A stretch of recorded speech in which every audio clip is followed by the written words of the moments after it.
Hello everybody! For today's topic, you're going to learn about the electrochemistry. Can everybody say electrochemistry? So what is an electrochemistry? When we say electrochemistry, it is a science that deals with the relationship of electricity to chemical changes and with the interconversion of chemical and electrical energy. Interconversion, it means the conversion of two things into each other, or the reaction of the two things, just like the chemical and the electrical energy. So in other words, when we say electrochemistry, it deals with the chemical changes produced by electricity or vice versa, the production of electricity by chemical changes. So for example, we have here two chemicals involved. We have chemical substances. We have the zinc and the copper. So this zinc and copper, when this reacts, it produces electricity. That's why the light bulb produces light. Or maybe this electricity can change the particular substances or the chemical substances. The chemical substances are divided into two or classified into two. We have this what we call electrolytes and non-electrolytes. So what is the difference between electrolytes and non-electrolytes chemical substances? Okay, so first is we have the word electrolytes. When we say electrolytes, these are the substances that can conduct electricity either in the molten state or in an aqueous solution and undergo chemical changes. So again, remember, it conducts electricity. It could be in the molten state or in the aqueous solution. So later I'm going to explain to you what's molten and what's the word aqueous.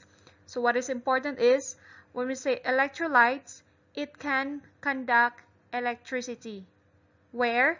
In molten state or in an aqueous solution. When this happens, it will undergo chemical changes. How about the non-electrolytes? So from the word non, meaning it cannot conduct electricity. So non-electrolytes are substances that cannot conduct electricity either in molten state or in aqueous solution. Okay, so non-electrolytes, it means cannot conduct electricity. What do you think is the reason why non-electrolytes cannot conduct electricity and electrolytes can conduct electricity? So again, as what I have said, electrolytes can conduct electricity either in the molten state or in aqueous solution. So what is an aqueous solution? Aqueous solution, it is a solution in which the solvent is water. Okay, so for example, the solvent is water. So when we say solvent, the one that dissolved. Okay, so the solvent here is water. That is why it is called the aqueous solution. So for example, this one.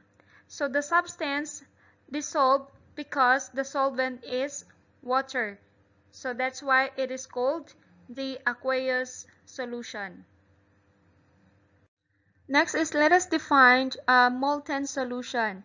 Molten solution is a solution that formed into liquid by heating. Again, class, not all substances can be dissolved by the use of water. So if that happens, like this one, iron, so you cannot dissolve iron in just water. So it needs to undergo heat and pressure. So just like another example is the molten rock. Okay, inside the volcano we have these molten rocks. So that rocks melt not because of the water but because of the heat and pressure. So again, molten solution, it is a solution that formed into liquid by means of heating. Okay, another word is what we call conductors. So what are conductors? Conductors are substances that can conduct electricity in the solid or molten state, but take note, are not chemically changed. Therefore, conductors are not electrolytes. So when we say conductors, it's just trying to help that the reactions will take place, and there is no chemical change involved in the conductors. Another meaning is we have this one. Conductors are the substances which allow the passage of electric current are called conductors. The best metal conductors are such as copper, silver, and tin. So again, conductors are just trying to help the reactions or the passage of electric current. Another, we have this what we call an ionic compounds. So what do you think is an ionic compounds? When you say ionic compounds, do not conduct electricity in the solid state because the ions are held in a lattice and do not move freely. Lattice meaning it is fixed. There's no movement involved. Okay, cannot move freely. Okay, that is what we call ionic compounds. Again, as what we have said, ionic, it is combination of metal and non-metals. So usually metals and non-metals can produce electricity. But if the ionic compounds is in the solid state, no matter what you do, it will not conduct electricity. However, when they melted, or this one, when they melted or dissolved in water, they can conduct electricity. Okay? Try to look at this example. I would like you to focus on letter B. So we have here the positive and negative ions fixed in a solid and do not conduct a current. So the result, the light bulbs cannot produce light because even if it is an ionic compound, but the compounds are in a solid state. So that's why letter B cannot produce light. I prepared two examples of ionic compounds here. So I have solid lead to iodide and molten lead to iodide. So which one here can conduct electricity? Is it the solid lead or the molten lead? If your answer is the solid lead to iodide does not conduct electricity, then you are correct. While molten lead to iodide does, because as what I have said, ionic compounds in a solid state cannot conduct electricity. It should be in a molten state or in a aqueous solution. How about the covalent compounds? I hope that you still remember the difference between ionic compounds and covalent compounds when you are still in grade 10.